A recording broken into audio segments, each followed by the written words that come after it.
There are two thicknesses of plasterboard you'll come across on most jobs, 9.5mm and 12.5mm. Here's which one to use and why. 12.5mm is the standard. Use it for walls.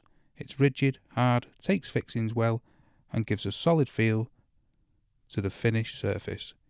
If you're lining a stud wall, building a partition, or dry lining an external wall, 12.5mm is what you want.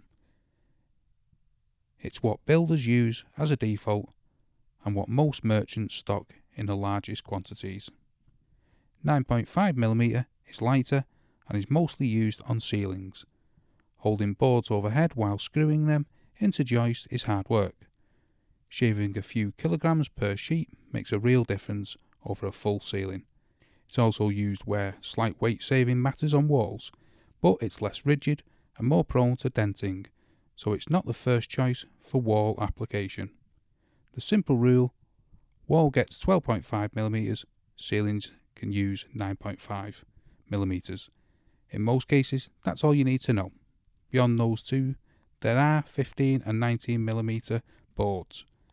These are for specific situations, improving fire resistance, increasing acoustic performance, or building something that needs to take a lot of weight or impact. You won't need these for standard wall or ceiling work. If you're building regulations or spec sheet calls for them, you'll know about it. Standard wall job, 12.5mm. Ceiling, where weight matters, 9.5mm. Everything else is specialised territory. Get those two right and you'll be fine on the vast majority of jobs.